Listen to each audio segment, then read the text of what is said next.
Hello, welcome to another Zoom group. We're going to do a meditation now. So if you're watching the video and you don't want to do the meditation, you can just skip forward about 15-20 minutes and pick it up there. That's where all the questions were.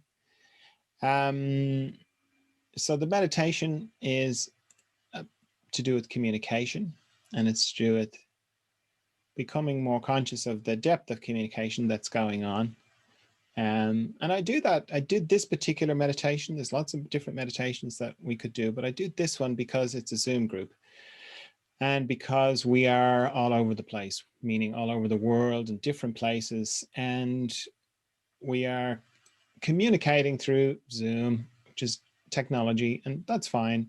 And it's a lot of that going on at the moment. But I think this kind of meditation really helps broaden your knowledge of communication so that you can sort of, if you're communicating with other people on Zoom about unrelated things, or even if you're just having a chat with somebody, you can be conscious of this and go, oh yeah, it still goes on. All this depth still goes on. So to start off the meditation, if you just take note of your outer circumstances, meaning wherever you are, the room you're in, the whatever space you're in, just take a sort of a snapshot of it. And I don't mean literally, I mean mentally. Just take note of it, okay? Now you don't have to look around behind you because it's mostly just what's in front of you. And probably I will be talking to you on some sort of device, whether it's a phone or a tablet or a laptop. And you'll just be hearing my voice and seeing me moving around on the little screen. So that's one aspect of the communication.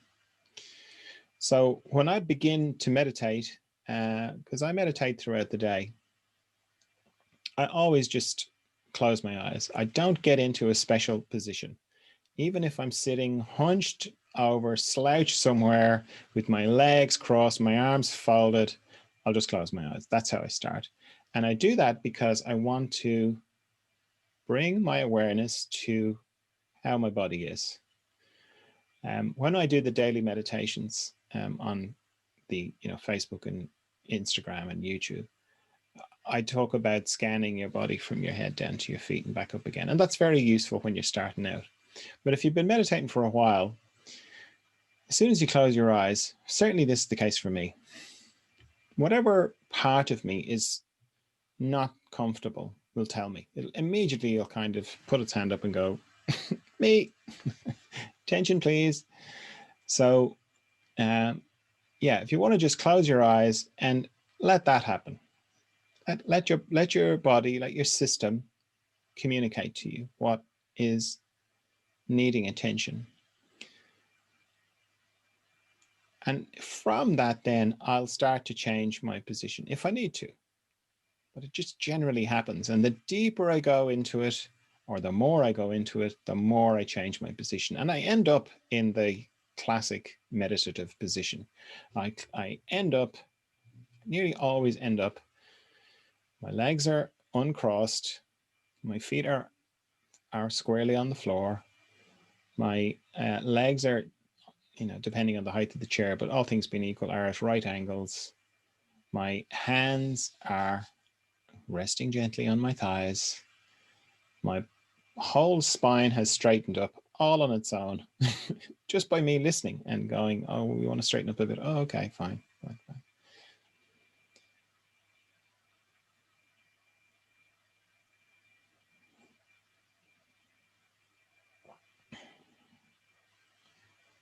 So allow your body to change as you listen to it. What does it want to do? What bits are tight?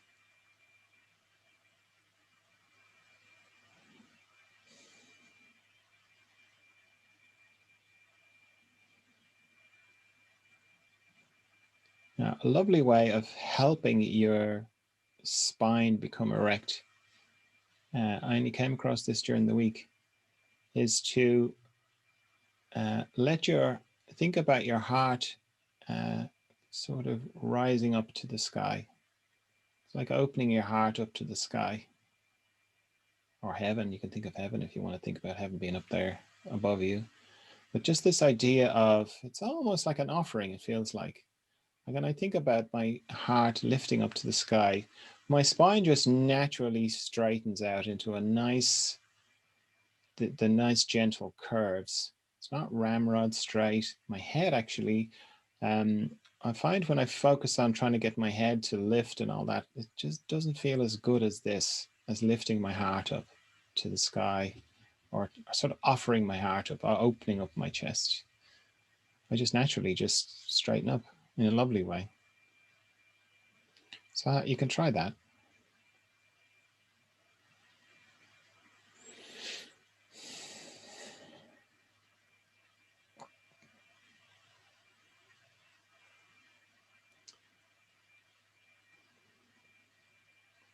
One thing that is nice to do at the beginning of meditation is to take a couple of deep breaths.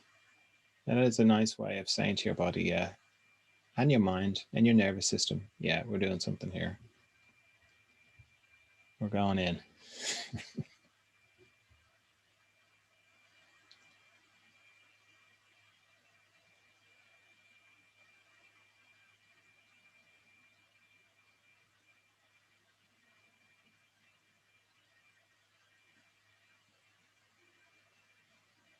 And just as a general thing with breathing, you can do all sorts of things with breathing in meditation. You know, you can breathe in and hold and then out and all that kind of thing. And that's all great. But just as a general principle for breathing, just generally, but particularly in meditation, is to encourage yourself to breathe out for longer than you breathe in. Just make your exhalation a little bit longer than your inhalation. And just another thing that's very good to do with breathing is to always breathe with your nose. Certainly always breathe in with your nose. You can breathe out through your mouth, but if you want, but breathe in through your nose. And that applies whether you're running, doing exercise, anything. Mouth breathing is not good for you.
I'll just draw your attention to a few areas that can be a bit subtle, meaning you don't really notice they're tight until you put your attention there. One is the center of your forehead.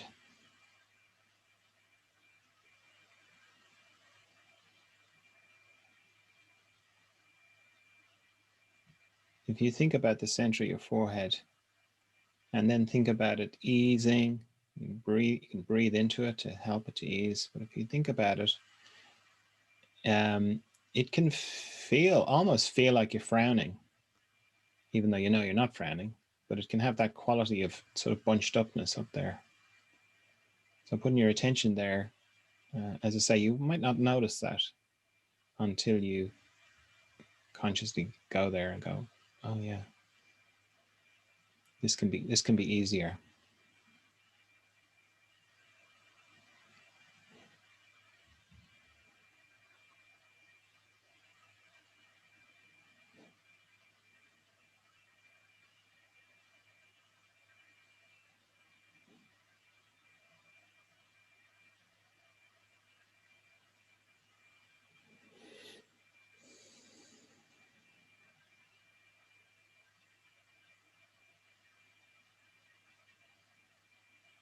And then another area that can be tight without noticing it is your heart area, the top of your chest.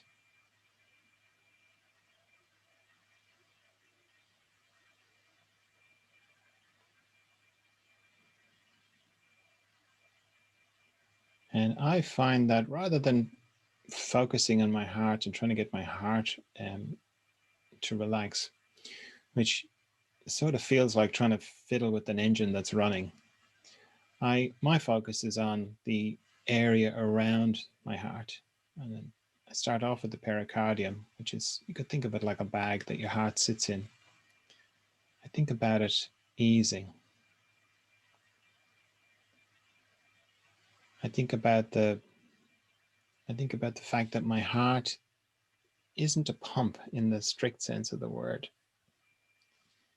meaning it's compressing and squeezing the blood around my body. It doesn't work like that.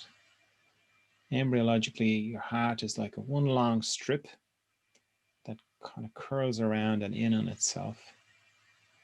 And it pumps the blood by suction rather than pump.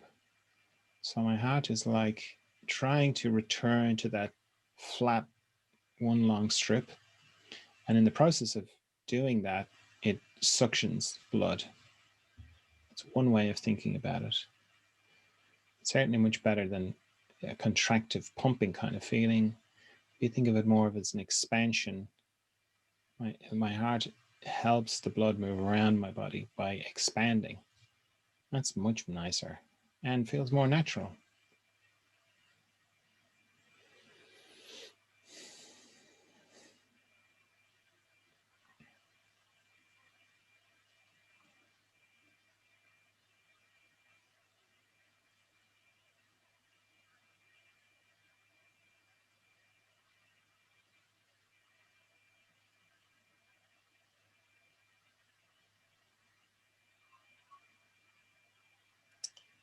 And then the last place I'll draw your attention to is your pelvic floor.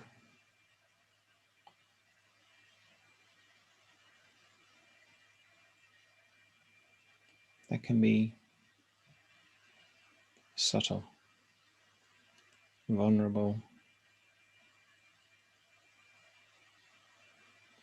I think I can say this pretty universally, that everybody's got a bit of trauma in their pelvic floor from toilet training. It starts that early. When you finally figure out about toilet training as a child, your parents are delighted, but you have learned how to hold something back naturally. You know, if you have pets at all, or just if you see a dog, you know, that's the way we want to be. We just want to go when we want to go. But we, because we're quotes sophisticated, we control what's a natural thing for us. And that's fine. It's not like I want to start an anti-toilet training thing or anything like that. Just to acknowledge that you start holding in that area very early, and it becomes such a habit that it can be quite difficult to feel that there's a bit of tension there. And it's sort of like the heart. It's very much to just be with it. It's not to have this feeling of like, oh, come on, relax, it'll be great, relax, let go. It won't do that. In fact, it'll probably tighten up if you try and do that. But if you are just with it in a sort of gentle acknowledgement that it is, that it has been traumatized, you know, starting with toilet training and then whatever other sorts of trauma that your particular pelvic floor might have encountered on top of that. So it is a bit of it's a silent sort of trauma, meaning it doesn't get your attention, but it really appreciates to being sat with. And I'm basing that on myself, but on other people as well that I've worked with.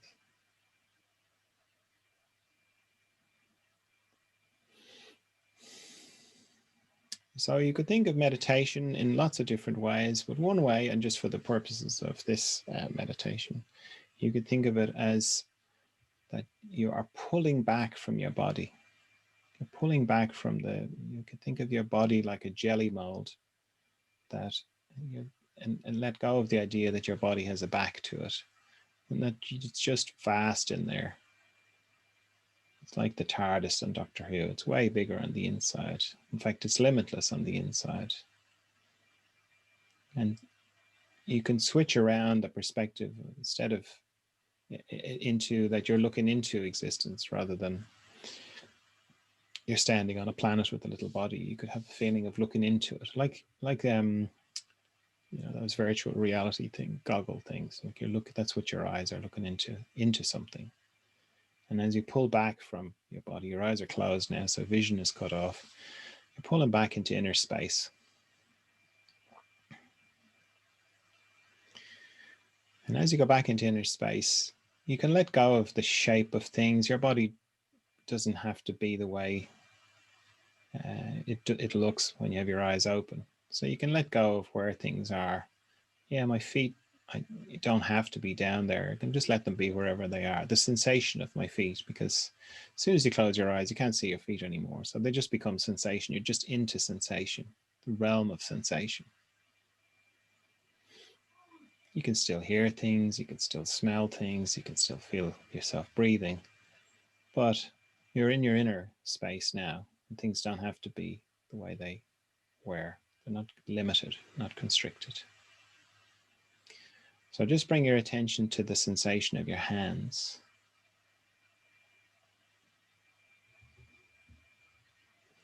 And notice the difference between the sensation of the front of your hands and the sensation of the back of your hands.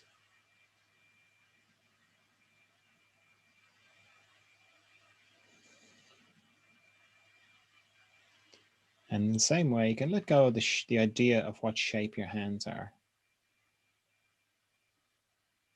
As you do that, you might get a feeling that the front of your hands feels a lot bigger than the back of your hands.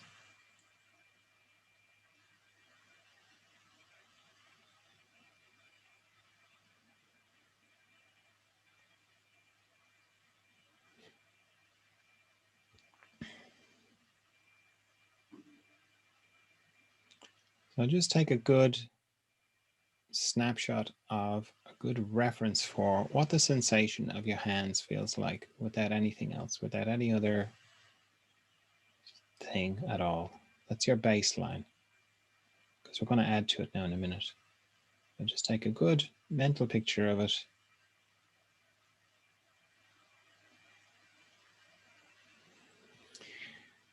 So now we're going to expand your sense of the communication. So if you want to reach your hands out on either side and just hold the intention that you'd like to connect with me. Now, if your mind starts to get involved in this, just make a little deal with your mind that you'll think about all the things that it has to say about that afterwards. For now, you just be with the experience of the sensation in your hands. If your mind is going, hang on, I'm only watching a video here. How could I be feeling him? Say, okay. Because the thing is, time and space operate differently here. I'll get into that more in a minute. Same if you're in the group and your mind is gone, how could I possibly connect with, he's in a different country. Time and space operate differently here. And what I would like you to sort of draw your attention to is, the reference for what the sensation of your hands was like, and see if you can feel something else. You might just have a sense of some other thing tingling on the tips of your fingers. That'll be me. And as I say, if you make a deal with your mind to have a good old think about it all later, but for now you just want to go with the sensation. That tingling on the tips of your fingers, you can allow it to grow. You can allow it to come into your hand more, like you're shaking hands with me, or like you're holding hands with me. And you can allow it to travel up your arm, or not, whatever you're comfortable with.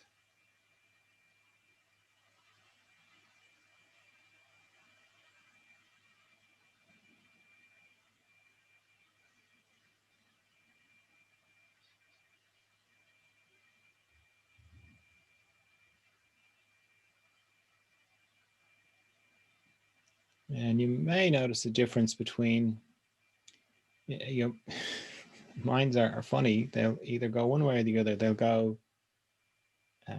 no, this is weird. This is crazy. How could I possibly be? And here's all the reasons why not. It'll go that way. Or as soon as I say, I'll see if you can sense me, it goes, oh yeah, I can totally feel. I can feel that. Yes, I can feel John. Definitely, I can feel. So your mind can go to places very quickly, which is different to what's the actual sensation, the actual communication.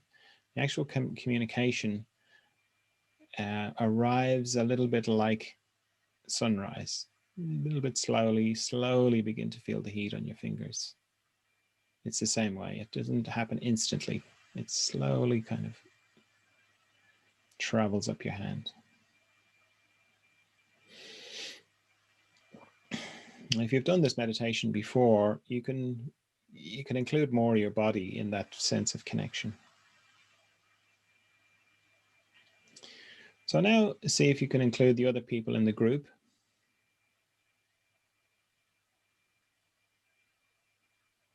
Same again. If your mind comes in, just say, yep, thank you for that. Thanks for the input. I'm going to think about all that later. Now I just want to be with the sensation. Same if you're watching the video, you can include the other people in the group. Time and space operate differently back here.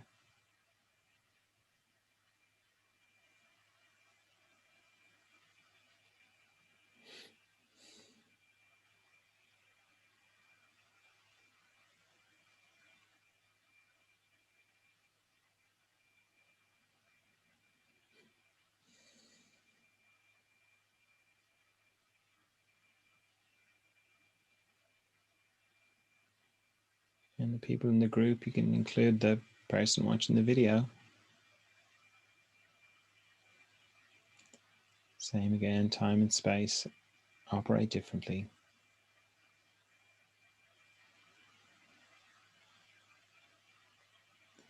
And we can all include everyone who's not only the person who's watching the video, but everyone who's going to watch the video.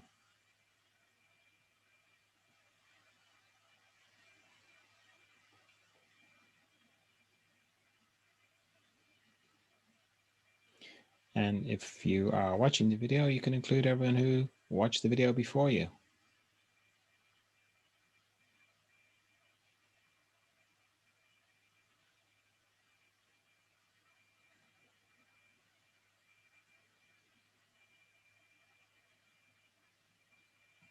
So you can see that there's a lot more to communication.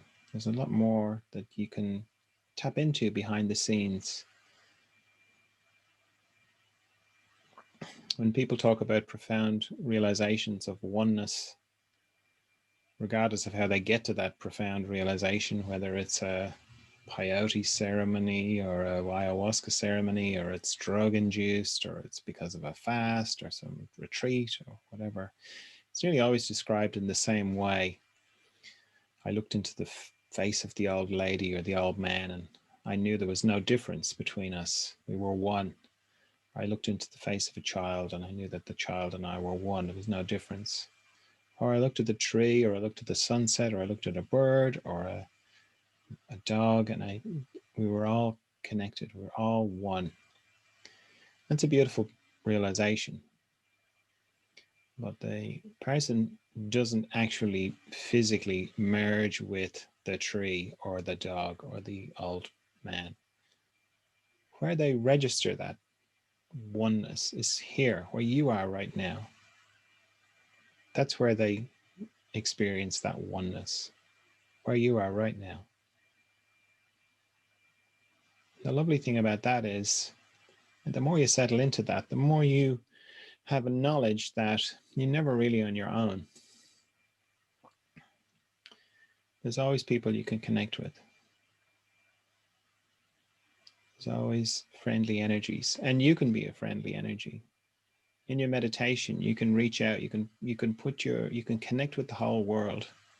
All the people in the whole world, you can connect with them and send them love and well wishes, and it will have an impact. It will be subtle and you'll never see it with your eyes, but it will have an impact. It's not a small thing to do that.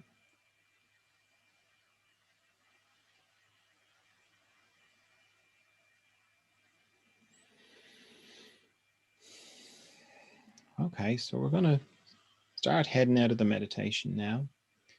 If you're newish to meditation, you can often feel like you've traveled, meaning you can feel like you've gone very deep.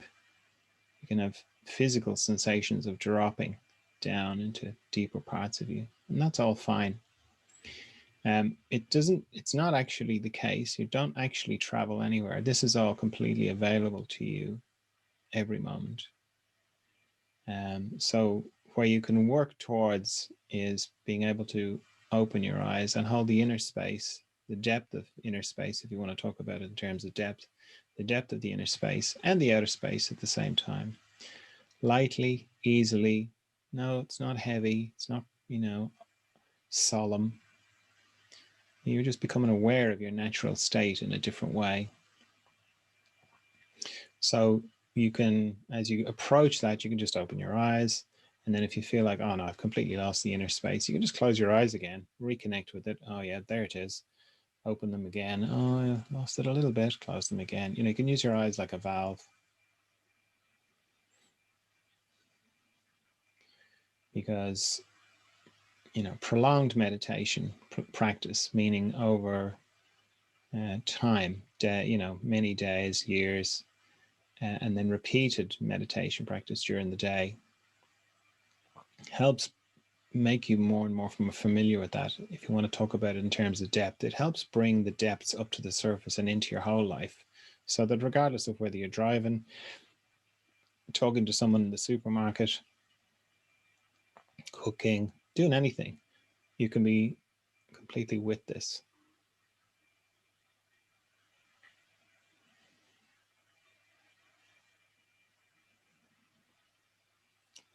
While you're opening your eyes, I'll give you a little tip as well. A way you can do that is you can kind of play a freeze frame with yourself during the day, particularly when you're busy and rushing, is to just stop, like a statue, whatever you're doing, and just connect. Just not even connect, because you're always connected. It's more like bring your awareness to the fact that you're connected. Any kind of pause that you can put in the day. That's what structured meditation is. A lot of it is like I meditate for 15 minutes. I don't know, every hour 15, something like that. And it's a great pause because I'll be in the middle of something and like I just have to finish this email. I'm like, no, that's the perfect time to just stop. Just pause. The email's not gone anywhere. Nothing has gone anywhere, and just reconnect. It stops the momentum of the day. It's great to do that. But you can do it. You don't have to stop and do 15 minutes. You can just have it so that you kind of freeze, particularly when there's a lot of momentum going on. Okay, so if you've got to this bit in the video and jumped forward past the meditation, hello again. Welcome to the Zoom group. As I say at the beginning of all these Zoom groups, the time of the guru is over. The time of the spiritual teacher is over. The time of the master is over. The time of the celebrity is over as well, I think, but that's a different thing. We are all the master now. We're all the guru now. Thich Nhat Hanh said it, I think, as the next Buddha will be the community, which I think is nice. Or then Ram Dass said it as we're all walking each other home, which is a friendlier way, I think, of putting it. For me, anyway, I relate to it better. So I'm facilitating the group for sure. I've got lots of experience. I've been going into this kind of stuff pretty much my whole life. But I'm not teaching. There's not a teaching thing here. I'm not teaching anything. I'm not saying that my perspective is the right perspective. I don't have dibs on the truth. I don't think there is a truth. I think there's just my experience and there's your experience. And if we can communicate, if any kind of communication can happen, I think that's brilliant. So with that in mind, is there anything that anyone in the group wants to talk about or question or share or anything like that? Okay, I have a question here from somebody. They're texting it in. Hello, John. Could you speak more to the aspect of experiencing shame and the schism that can happen, leading to arrogance and judgment? Okay, so what I think this person's talking about is to do with birth. So in my work as a craniopsychotherapist, you can correct me on text if I'm off track here, but I think this is what we're talking about. In my work as a craniopsychotherapist, I treated many babies for birth trauma. I don't know how many, it'd be in the hundreds, it might be up in the thousand, over 1,000 babies. I'm not sure, I didn't count, you know, I mean, I've been doing this for 30 whatever years. So I've encountered lots of birth trauma, and I'm familiar with it, very familiar with it. And birth trauma comes in lots of different ways, usually from the mismanagement of birth. So there'll be some point that the baby gets stuck, where the cervix hasn't dilated completely and the baby's head gets stuck. And there's a little bit of a, you know, just a bodily fright, like a car crash kind of fright, not that kind, not a different kind of fear, not like some violence was done to a person kind of fear, just bodily, you know, being stuck. And then restrictions can be in the baby's body as a result of that. You know, there might be a bit of compression in the neck, or the head might be compressed one way or the other, or something like that. Or there can be umbilical shock, where the cord was cut too quickly, which can again put a kind of a very physical trauma in the child's body. And I mean, babies are fantastic. They respond really quickly, and they're like a, you know, a car that pops its own dents out. You know, that's just with very little help, they just can fix themselves. So it's brilliant.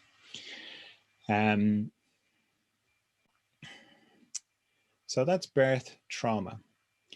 But what I experienced with some babies, and this applies to adults as well, because like say with just normal birth trauma, you know, you could work with somebody in their 30s, 40s, 50s, 60s, 70s, 80s. I'm just trying to think now of all the people. Yeah, I've had people in their 80s releasing birth trauma.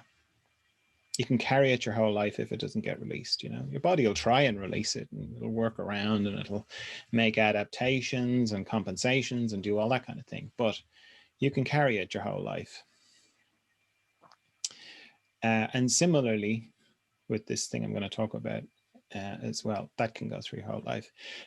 So there's birth trauma, as I've just described it, which is very physical. It's a physical thing. I got stuck. But then there's another kind of trauma, which I came to just name to myself existential trauma.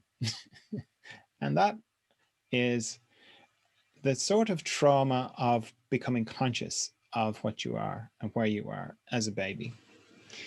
Meaning, I often kind of think of it as, you know, just in kind of cliche terms of like, you're up in heaven or wherever you are before you are in your body. And it's like you're reading the brochure for having a human life. And it's whether the brochure is deceptive or you just want to convince yourself of things that are not true. You know, it's like, you know, looking at a brochure for a slightly dodgy car, but you just talk yourself out of it. You just go, oh no, it's fantastic. You know, that leatherette seat, I'm sure it'll be really like, you know, real leather. And I'm sure the miles per, I'm sure they're underestimating that. And I'm sure it's going to perform way better. You know, like I'm sure the literature for the DeLorean car, because apparently it was not great when it was finally built. But so you're up in heaven, you're reading the brochure for I'm going to have a human life. You're going, oh, this looks brilliant. And because up in heaven, let's say, wherever that is, but you're out of existence. So out of existence, everything's more real. Like where we were just in the meditation, that's much more real than this frontal stuff. So you're a bit wiser, you're a bit more insightful, you're a bit more profound, you're freer, you're much more in tune, you're closer to the mystery. It's all pretty good, you know. You're like, yeah, okay, I could really, you know, do something with this earth life. I'm pretty amazing. I'm pretty, you know, insightful. I've got some pretty good wisdom. I could probably help everybody or something when I'm there. Yeah, this is a great idea. Yeah, I'm going to do this. So then you know, you go and you, I don't know what you do, pay your money. Probably not. But you have your earth life, okay? And you pick your parents and you're like, yeah, I'm going to have these parents and you're going to have that mother and I'm going to be born in that country and I'm going to be this gender. It's going to be great. I'm going to be this ethnicity. I'm going to, you know, it's all brilliant. It's going to be fantastic. I'm going to have the best time. And so then you, I don't know, do whatever you do and you get born. And it's a little bit like waking up, you know, it's almost like you go into this cocoon thing and like, okay, when I open my eyes, I'm going to be in my new earth body and it's going to be fantastic.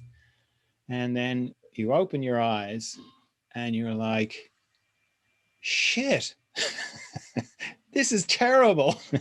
I can't work this body.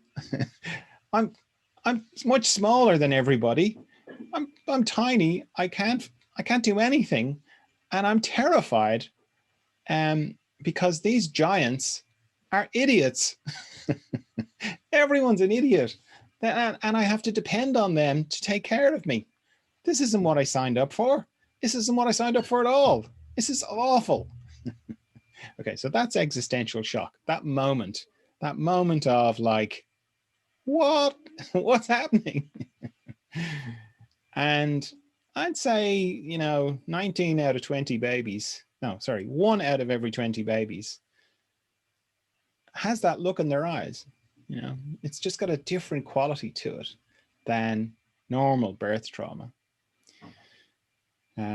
It's this existential trauma. And then similarly to the way a person can carry birth trauma through their whole life,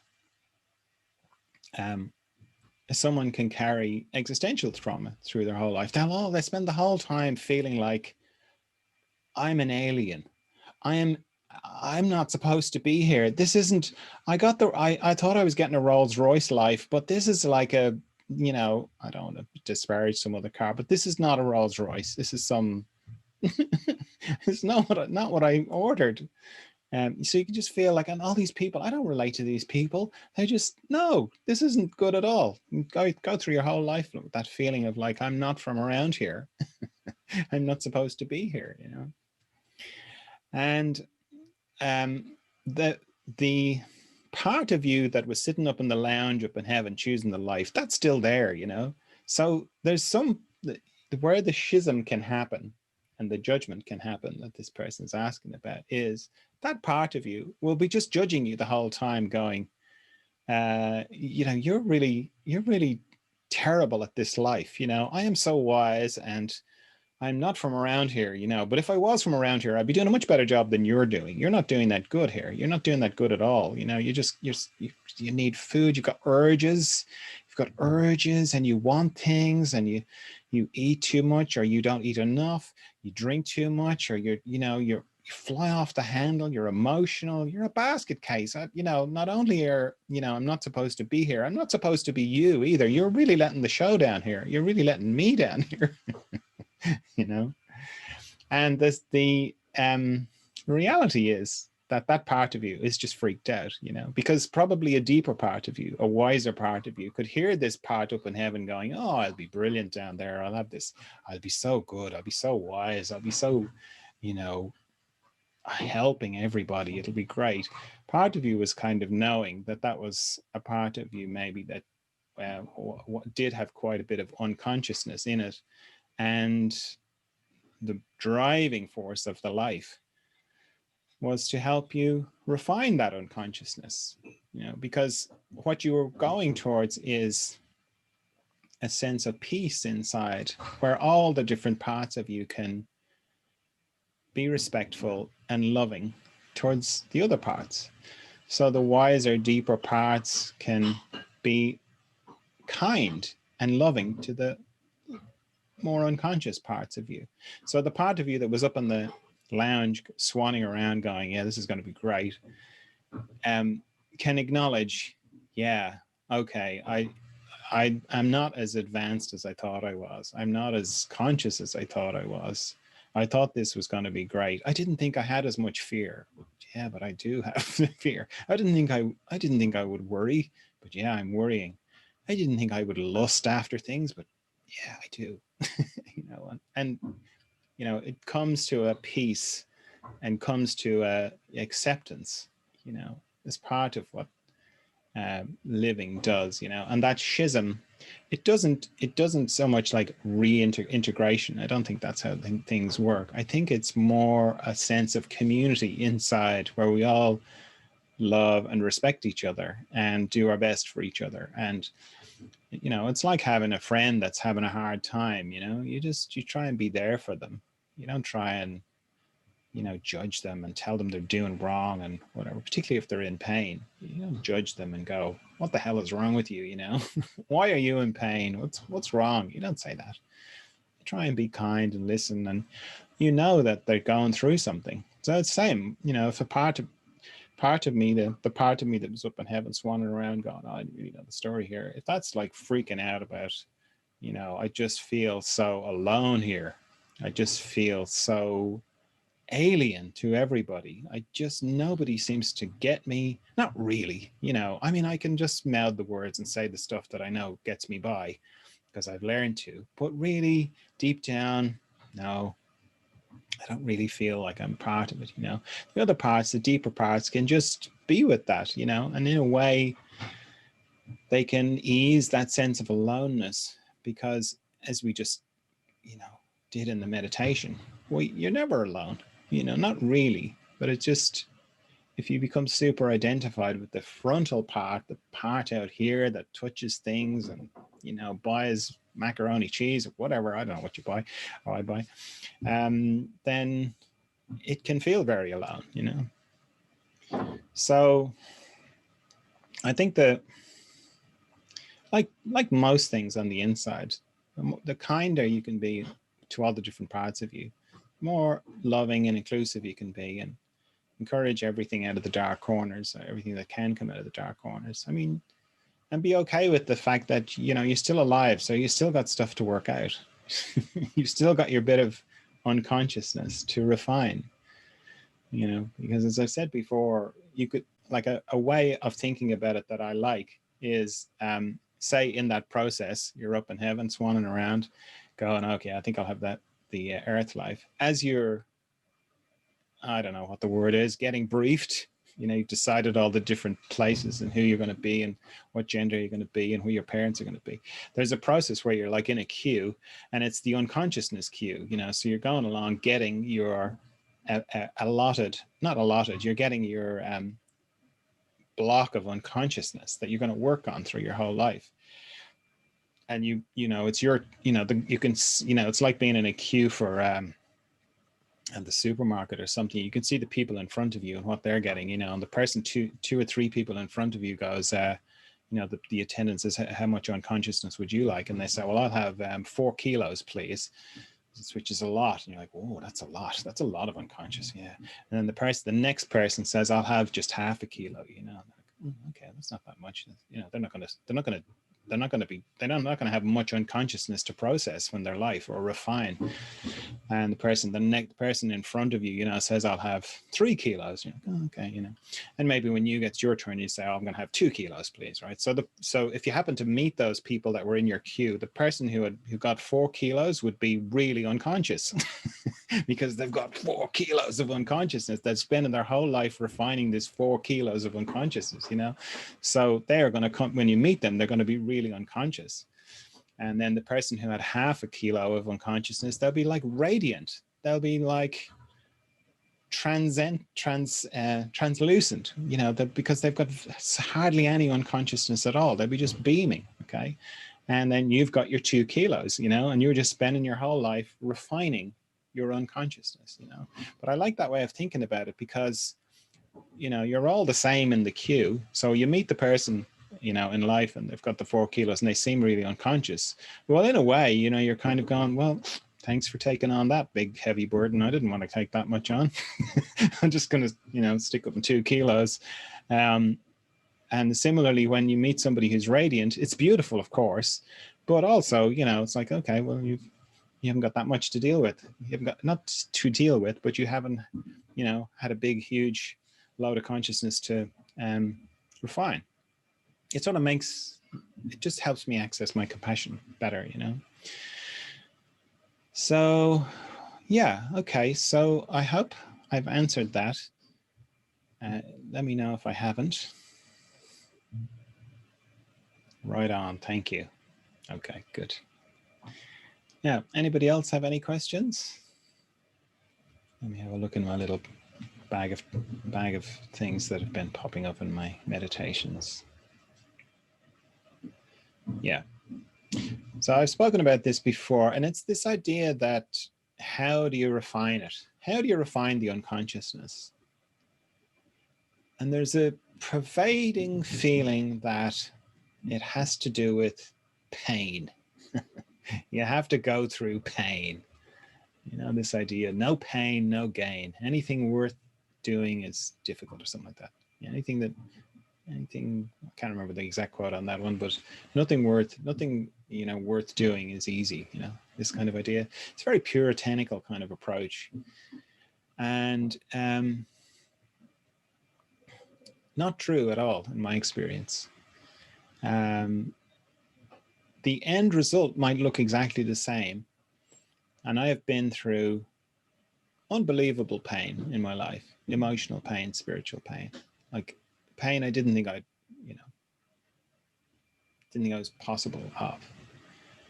But none of the pain gained me anything. Okay. Now, why I'm saying that is, it always looks like that in hindsight. It always looks like, oh, well, you know, it was hard, but it made me stronger. You know, all these cliches that people trot out, you know. And really what they're trying to do is justify pain. They're trying to justify it and go, yeah, it's a good thing. Pain's a good thing, you know. Discomfort's a good thing. Get out of your comfort zone, you know, this kind of stuff. I've talked about that before, like get out of your comfort zone is, logically, that doesn't make any sense to me, right? Because if you keep getting out of your, if you like, okay, I'm going to get out of my comfort zone, okay, then as soon as I do that, I'm going to become comfortable outside my comfort zone. So that's a new comfort zone. So I have to get out of that one. So then I'm going to become comfortable in that. And it's like, what you're saying is, you know, you have to make yourself uncomfortable. Okay. So it's like, okay, I'll make myself uncomfortable. And then I get comfortable with that level of uncomfortableness. So I have to make myself uncomfortable again and again and again. So unless I'm uncomfortable, I'm not really growing. So what's that? What kind of life are you going to have? You're just going to have a big, long, uncomfortable life, which is missing the point. Like it doesn't, in my experience, it doesn't work like that at all. As I say, I've been through a lot of pain with all this stuff, and I'm still saying all this, right? Well, that's because from just really looking at how it works, certainly in me and in other people as I've observed them, okay? I have this kind of analogy of a train, because that's the best way I think thinking about it, okay? So if I'm going along and I've got pain, pressure, pressure, okay? And then I have a profound realization. I'm like, oh my God. And like, I suddenly transform a certain amount of unconsciousness into consciousness. I go, wow, that all happened because of the pain. No, it didn't. Okay. Because what that happens is you're looking back along the train. Okay. There's a big long train of the past. Okay. And when I look back along the train, I can see all these carriages, and each carriage is like, you know, the pain, right back. And it's like, well, of course, the pain led to this point. It's like, no, because if you swing around to the side of the train, you see all the carriages, but you see that between the last carriage of pain and the realization, there's a gap, okay? Big gap, okay? Not big, meaning it's not as long as the carriage. It's about as wide as the gap between one carriage and the next in trains, okay? And how you know that is, in your experience is, and this nearly is always the way it happens, you have pain, pain, pain, pain, pain, and then you break. Something breaks inside you, and you just collapse on the inside, and you're like, I haven't got anything. I don't know what to do. I am overwhelmed. I am, you know, I'm nothing. I've got nothing in me for this thing, whatever was causing the pain. And then in that space of collapse and in a way surrender, that's where the insight comes from. That's where the refinement happens. It wasn't because of the pain. The pain led to the letting go, the collapse, but it didn't cause the insight. Okay, and that's like a huge distinction, I think, because then you kind of go, oh, so the pain really just led me to that point, but it didn't make me have the insight.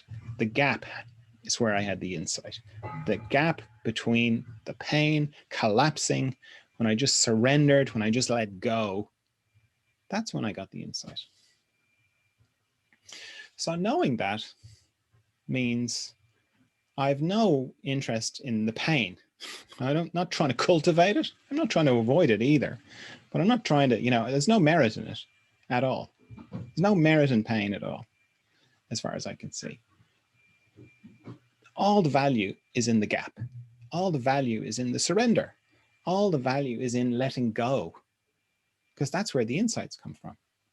So that shifts me on the inside. I kind of changes everything around on the inside, where I go, oh, okay. So my main focus then is to be fluid, to be willing to be nothing all the time, to be the nothing that is the mystery, to just be that, to just live that as much as I can, to just be letting go, letting go, letting go all the time. Because then what I'm doing is I'm taking that gap and I'm expanding it into my whole life as much as possible. Okay.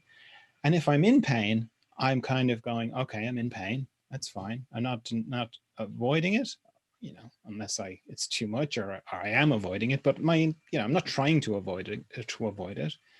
But I'm not kind of going, yay, I'm in pain. It's going to be great. I'm going to have great insight. I'm just like, well, there's something I'm unconsciously hanging on to maybe, or there's something causing the pain. But I'm not kind of going, oh, this is great. It's going to lead to something brilliant, because I kind of know the whole thing of it's about letting go. It's about surrendering. It's about this gap, this gap of nothingness.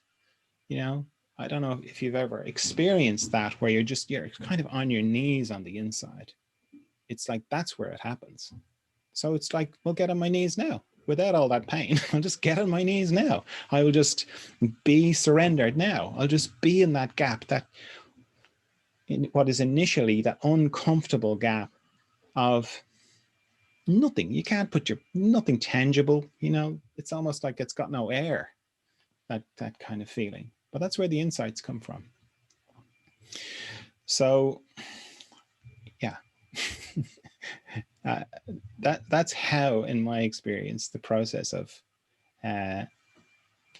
refining the unconscious goes. It's in that moment. It's nothing to do with pain. So like this idea that misfortune and pain are necessary for growth in consciousness, they're not at all. It's like, level up, get with the program. Meaning consciousness is evolving. All previous people, maybe they really believed in pain, but it doesn't have to be like that, in my experience, because I went through a lot of different things where I believe I sort of drank the Kool-Aid and was like, oh yeah, it's all about pain. And then it slowly dawned on me, no, it isn't. And since then, I've still had loads of pain, but I don't rate it at all. And when I hear people talking about your comfort zone, and I mean, they're usually talking about it in terms of physical stuff, but even on the inside, it's like, no, there's a gentler way. There's a gentler way. There's definitely and now's the time for it. Now, like, this is part of the raising of the consciousness. Like, yeah, okay, pain can happen, you know. It's like one of the reasons why I could never really get into Buddhism, you know. It's because one of the first noble truth is that all life is suffering, which I just couldn't get behind. Not so much that I deny that there can be suffering, but when you guys say all life is suffering, it's like that's never ending, you know. And I don't think that's the case.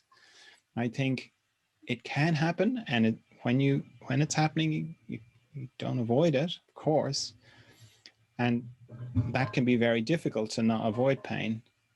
But you don't kind of go, oh, good, I am in tune with the world because all life is suffering. No, life is lovely. You know, in moment to moment, it can be lovely and it can be terrible. But to kind of go, oh no, it's definitely this. It's like, no, it has to be more flexible. It has to be able to be lighter about it than that, you know. So I don't think pain and suffering are necessary for spiritual growth. Stillness, the gap, profound surrender, be in that emptied space. That's where it happens. You know, that's where I got enlightened for sure, in that space. After years and years and years and years of banging away at getting enlightened, it wasn't anything to do with any of that stuff. I was broken by it, by the process. And I got into that space of just like nothing to speak of. And that's when it happened. You know, and it's the same with any profound realization, big or small. Any little refinement of unconsciousness happens in that gap, in that space. Okay, now, anybody got anything to say or add to that before we wrap up, or any other business? Beautiful, thank you. Thank you, great. Okay, well, thanks for coming along to Zoom group. See you next week for some more further emergence. Yeah, okay, so see you next week. Bye.